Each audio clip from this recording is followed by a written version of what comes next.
President Donald Trump has announced a 90-day pause on tariffs for most nations, except China, on whose imports he has raised the tax rate to 125%. Asked by a reporter why he'd made the decision, Trump said he'd been watching the bond market and people were getting a little queasy. Well, I thought that people were jumping a little bit out of line. They were getting yippy, you know? They were getting a little bit yippy, a little bit afraid, unlike these champions, because we have a big job to do. Yeah. Trump added, however, that he was still honoured to have initially imposed the tariffs because, he said, somebody had to do it. Global markets soared after the announcement, with the Dow Jones index surging by 2,000 points just minutes later. The White House has made it clear, however, that a universal 10% tariff would still apply in the meantime while trade negotiations take place. Iceland is warming to the idea of EU membership amidst the geopolitical tensions of late.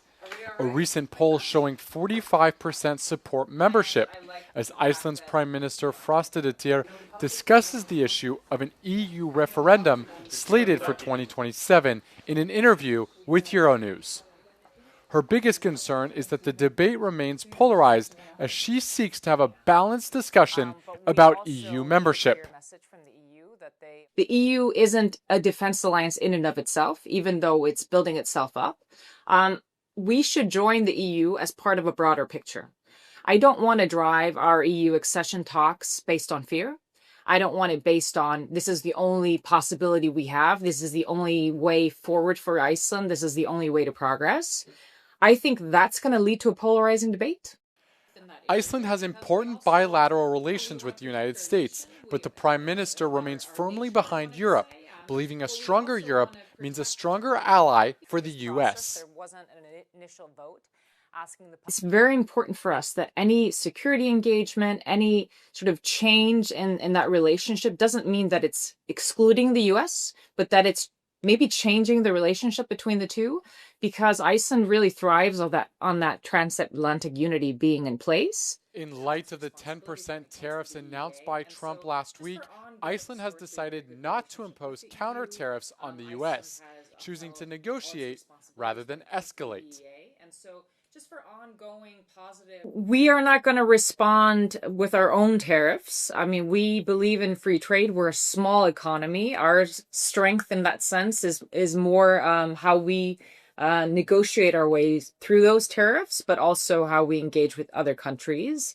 So we won't be engaging in counter tariffs. We have to be focused. Watch the full interview on the Europe Conversation this weekend. A significant majority of Hungarians support the tightening of drug laws, according to a recent survey. Only 12% disagree with the policy, while 2/3 clearly support the government's new package of measures, which increases penalties and restricts access to diversion programs. Police have carried out a number of raids in recent weeks as part of the war on drugs. However, one expert argues that the government's push to further tighten what are already some of the EU's strictest drug laws is more of a vote-winning strategy than a viable solution to the problem. Ezzel szemben az alternatíváknak lenne értelme, tehát vannak hatékony megelőző programok, van értelme befektetni a drogfüggőséggel küzdő embereknek a terápiájába, van értelme közösségi programokat létrehozni, mindazokat a dolgokat, amik Magyarországon hiányoznak, amire nincsen pénz, amire nincsen támogatás. Drugs are most visible in the poorest rural areas, where many people use cheap, synthetic and extremely harmful drugs to escape reality. Last week, Viktor Orbán visited one of the affected areas. Önök is tudják, hogy baj van, mert ezek a kábítószerek, amelyek tönkreteszik a gyerekeinket, meg még a felnőtteket is, azok elszaporodtak. Ezen a környéken különösképpen. És azon vagyok, hogy ezt megszüntessük. Ezért jöttem, hogy ezt felszámoljuk. Euronews also visited Tarnajadani, where several residents told us the recent raids have driven drug dealers out of the area. Szerintem senki sem fog bevállalni 10 évet azért, hogy most tartsák meg, árulják ezt a Most hétvégén láttam ott a kocsmában, hogy most már ittak. Összegyűltek, beszélgettek, és akkor piászgattak. Örülök neki nagyon ennek, hogy megszűnt ez a kristály, meg minden, de Tarnazsadányban tényleg nincs semmi kábítószer, nem lehet már megtalálni. Others admitted that there are still dealers in the village, but they were afraid to talk about them in public. The situation is similar in many villages in the area. One addict in Tarnaos who asked to remain anonymous told us that one dose of her drug costs around €2.50. Tarnaőrs egy nagyjából 1800 fős település. Az egyik helyi szerint most 11 ember terjeszt kábítószert itt. A dílereket időnként elviszik a rendőrök, de hogyha börtönbe kerülnek, gyorsan más jön a helyükre. We have contacted the government's drug commissioner several times to ask if the government plans to tackle the social situation that leads to drug use in addition to raids, but the politician refused to be interviewed, as did the police. A recent rape case in Lisbon has shocked the country. 3 young influencers allegedly filmed themselves raping a 16-year-old girl and posted the video on social media. The images were viewed by 32,000 people and no one reported it. The 3 suspects, aged between 17 and 19, were arrested but later released by the court. Hundreds took to the streets demanding tougher cautionary measures.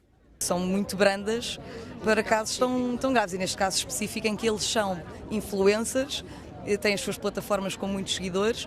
Acho que teria sido, no mínimo, justo que tivessem sido suspensas as contas, enquanto há a investigação, claro. As violações estão a ser cada vez mais sistemáticas e a lei não faz nada, é apenas suspensa. Esses miúdos o que fizeram é grave, é um crime, e as mulheres têm que ser pelo menos protegidas. Political leaders who were at the rally argued that rape should be a public crime and that social media platforms should be held responsible for sharing this content. Inés Marinho saw an intimate video of her widely released on Telegram and decided to create the movement Don't Share, which in 2021 became an association to support victims of image-based violence.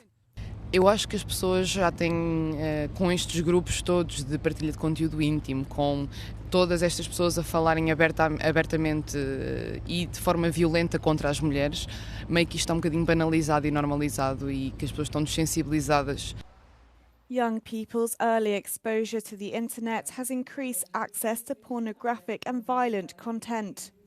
Quando veem imagens de pornografia, estão a deturpar aquilo que é a essência da sexualidade e, portanto, estão a absorver os conceitos ou os comportamentos que são completamente desadequados de uma vida normal, com um companheiro, com uma família. E isto, muitas vezes, está a toldar comportamentos de que eles acham que aquilo é a forma de se relacionarem com os outros. According to the latest annual report on internal security, in the analysis of juvenile crime, crimes of a sexual nature predominate, namely the sexual abuse of children committed by minor offenders. The Portuguese internal security system also highlighted the crime of child pornography on apps such as Discord or WhatsApp. Segundo o Centro para Crianças Desaparecidas e Exploradas, estima-se que globalmente 1 em cada 8 crianças seja vítima de alguma forma de violência sexual online ou na vida real, em comparação com 1 em cada 5 crianças na Europa. Estimativas mais conservadoras também dizem que quase 200 milhões de conteúdos, imagens ou vídeos exibindo uma criança a ser abusada sexualmente circulavam amplamente na internet entre 2021 e 2023. São cerca de 3 conteúdos compartilhados online a cada segundo no espaço de 2 anos. Joana Mourão Carvalho para a Euronews, em Lisboa. Without them, no parish would function, and yet they still have no say or access to any leadership positions. Now, for the first time, Catholic women are going on strike. That's the case of Mathilde, a lawyer based in Paris. L'idée, c'est vraiment de manifester en fait dans ce temps du carême, pendant ces 40 jours du carême, de manifester une incompréhension réelle quant à la place des femmes aujourd'hui dans l'Église. Moi, au début, j'avais décidé notamment de plus aller à l'Église du tout. Et puis là, j'ai un petit peu J'ai un petit peu changé d'avis, j'ai plutôt préféré porter mon badge et aller à l'église en portant mon badge pour essayer d'entraîner des discussions, de faire en sorte qu'on puisse en parler avec les gens que ça interroge. Until April 17th, Catholic women across France and beyond are protesting to demand equality and greater influence within the church. The movement is led in France by the Comité de la Jupe, the skirt committee, which says women do 80% of the essential work in parishes. À côté de cette gouvernance strictement masculine, vous avez une réalité de terrain où les femmes, en fait, sont partout. Les églises sont remplies de femmes, que ce soit les paroissiennes, les bénévoles, dans les paroisses, dans les associations, dans le social, dans le care. Elles sont partout, mais elles ont ce plafond de verre qui font qu'elles ne peuvent pas accéder à certaines responsabilités. The strike is also meant to force bishops to listen. So far, there's been little to no official dialogue. But some inside the church are starting to speak up. Souvent, quand je discute de ces choses-là, c'est compliqué. C'est compliqué parce qu'il n'y a pas l'habitude et qu'il y a la peur de perdre du pouvoir. Et c'est compliqué parce que les avis sont très partagés. Comme dans la société, les prêtres sont en général désireux qu'hommes et femmes puissent travailler ensemble. Après, il y a quelquefois la peur par rapport à ce qui ressemble à du pouvoir. The movement is gaining traction worldwide, with strikes reported in the US, India, Poland, and Spain.